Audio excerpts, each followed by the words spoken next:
নমস্কার। বলেছিলেন প্লেইং 11-এ খেলার সুযোগ না থাকলে তিনি রিজার্ভ বেঞ্চে বসে থাকতে চান না।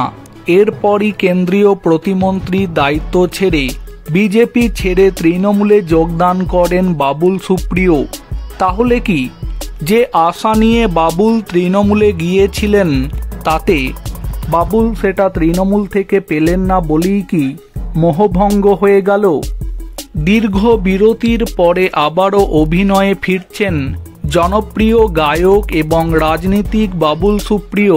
তবে কেবলমাত্র অভিনয় নয়, বর্তমানে তিনি একের পর এক নতুন মিউজিক অ্যালবাম এবং সিঙ্গেল প্রকাশ করে চলেছেন। রাজনৈতিক কাজের পাশাপাশি গানের প্রতি তার আগ্রহ এবং ভালোবাসা নিয়েও সম্প্রতি এক সাক্ষাৎকারে খোলামেলা কথা বলেছেন বাবুল সুপ্রিয় এখন বাংলায় প্লেব্যাক করছেন। বাবুল বলেন, বোম্বেতে যেভাবে প্লেব্যাক শিল্পীরা গান করছেন বাংলা তেমন সিচুয়েশন নেই। অনেক ভালো গায়করা এখন আর গান গাইছেন না, কারণ কম্পিউটারের মাধ্যমে তৈরি হয়ে যাচ্ছে গান। বাবুল আরও বলেন, এটা এমন একটা সময় যখন একাধিক গায়ককে দিয়ে একটি গান গাওয়ানো হচ্ছে, তবে বাংলায় আমি প্লেব্যাক করছি, যেখানে শিল্পীর জন্য এখনও কিছু স্থান আছে।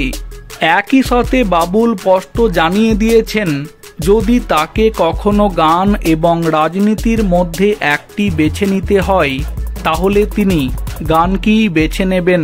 তার মতে রাজনীতি পরেও করতে পারা যাবে, কিন্তু গলা চিরকাল থাকবে না। দীর্ঘদিন পরে বাবুল সুপ্রিয়কে পর্দায় দেখা যাচ্ছে অরিন্দম শীলের একটি ওয়েব সিরিজে। যদিও বাবুল খুঁজে পাচ্ছেন না কেন পরিচালকরা তাকে কাজে নিতে আগ্রহী হচ্ছেন না, তবে তিনি বলেন, আমি অভিনয় করতে ভালোবাসি, কিন্তু আজকাল মনে হয় পরিচালকরা কেন আমাকে কাজে ভাবছেন না আমি জানি না।